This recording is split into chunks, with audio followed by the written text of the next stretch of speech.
सुमन और अभय की कहानी उस शहर की है जहां छोटे छोटे पल भी बड़ी यादें बन जाया करते थे। यह कहानी उस प्यार की है जो अनकहा रहकर भी जिंदगी की सबसे खूबसूरत धड़कन बन गया। सुमन हमेशा से अपने छोटे से शहर लखनऊ में एक साधारण जिंदगी जीती थी। उसके सपने ऊंचे थे, लेकिन उसके पैर जमीन से जुड़े हुए थे। वह कॉलेज की सबसे होशियार छात्रा मानी जाती थी, मगर उसका स्वभाव इतना सरल था कि उसे हर कोई पसंद करता था।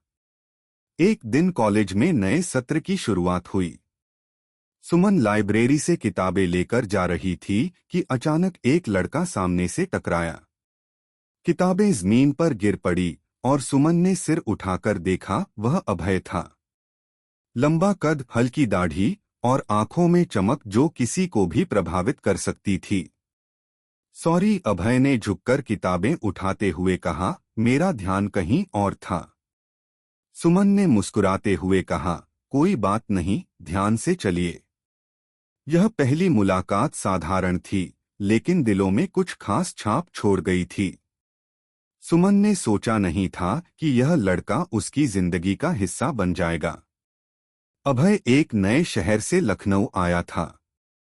वह अपने परिवार के व्यापार के सिलसिले में यहाँ कुछ समय के लिए रुका था और साथ ही कॉलेज में दाखिला भी लिया था। सुमन की सादगी और उसकी तीखी बुद्धिमत्ता ने उसे पहली ही नजर में आकर्षित कर लिया था। लेकिन उसने कभी यह बात सुमन से नहीं कही। सुमन भी अभय की ओर खींचने लगी थी। वह जब भी उसे देखती, दिल की धड़कनें तेज हो जाती थीं। कॉलेज के कैंटीन में, लाइब्रेरी में, यहाँ तक कि क्लासरूम में भी उसकी नजरें अभय को ढूंढा करती थीं। मगर वह कभी अपनी भावनाओं को शब्दों में नहीं ढाल सकी। एक दिन कॉलेज में एक वार्षिक उत्सव का आयोजन हो रहा था। सुमन और अभय दोनों को एक ही ग्रुप में काम करने का मौका मिला। दोनों ने मिलकर सारे काम इतनी खूबसूरती से किए कि सब उन्हें तारीफ करने लगे। उन पलों में दोनों के बीच की नजदीकियां और बढ़ गईं। समय बीतता गया और सुमन और अभय की दोस्ती गहरी होती चली गई। मगर दोनों के दिलों में प्यार की वो अनकही चाहत बढ़ती जा रही थी। एक शाम जब सुमन कॉलेज की लाइब्रेरी में अकेली बैठी पढ़ाई कर रही थी, अभय वहां आया। सुमन, अभय ने हिचकिचाते हुए कहा, तुमसे कुछ कहना है। सुमन ने किताब बंद कर उसकी ओर देखा। अभय की आंखों में कुछ अलग था, कुछ ऐसा जो उसने पहले कभी महसूस नहीं किया था। क्या बात है? सुमन ने हल्के से मुस्कुराते हुए पूछा। अभय ने थोड़ा साहस जुटाते हुए कहा, मैं तुमसे कुछ छुपा रहा हूं। पिछले कुछ महीनों से मैं एक चीज को महसूस कर रहा हूं और अब और नहीं छुपा सकता। सुमन का दिल तेजी से धड़कने लगा। उसे लगा जैसे वो पल वही था जिसका इंतजार उसने अनजाने में किया था। मैं तुम्हें पसंद करता हूं, सुमन। नहीं, ये बस पसंद नहीं है, मैं तुम्हें दिल से चाहता हूं। तुम्हारे बिना दिन अधूरे से लगते हैं। सुमन के कानों में जैसे एक मीठी धुन बजने लगी। वह थोड़ी देर तक चुप रही, उसकी आंखों में आंसू थे, मगर वे आंसू खुशी के थे। अभय, सुमन ने धीरे से कहा, मैं भी तुमसे यही कहना चाहती थी, लेकिन कभी कह नहीं सकी।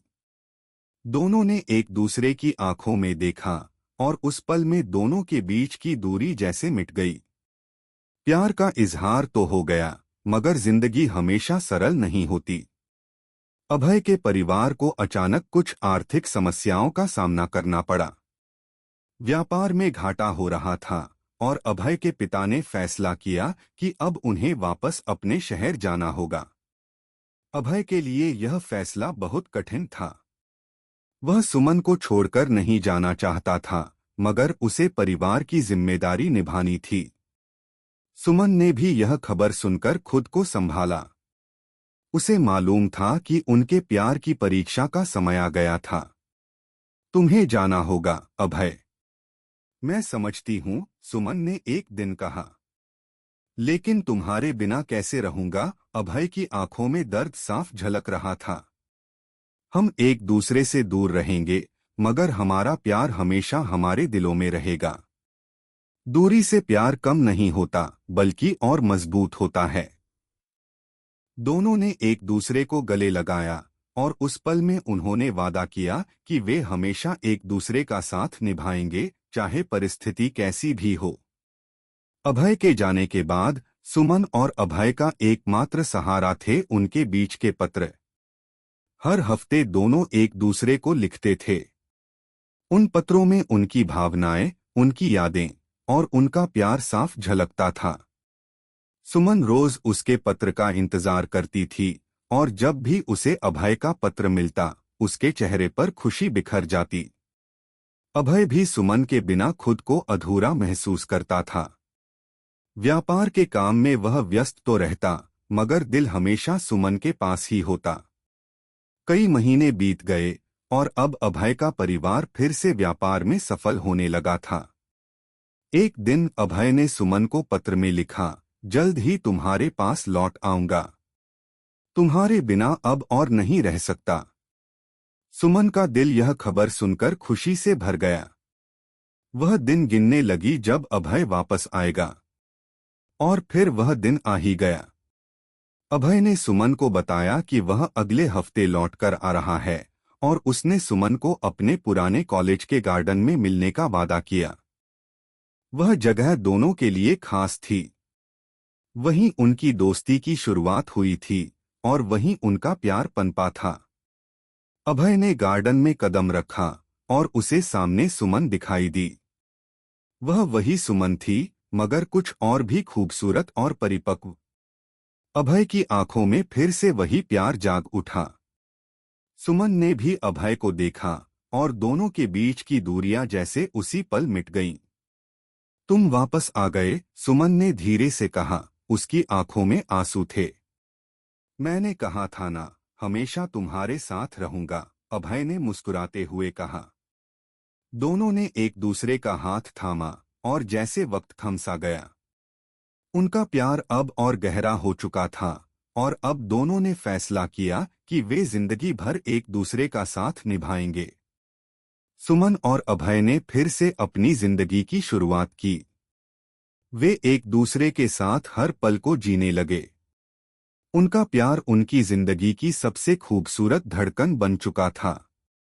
अब वे एक दूसरे के बिना कभी नहीं रहेंगे, क्योंकि उनके दिल की धड़कन एक हो चुकी थी।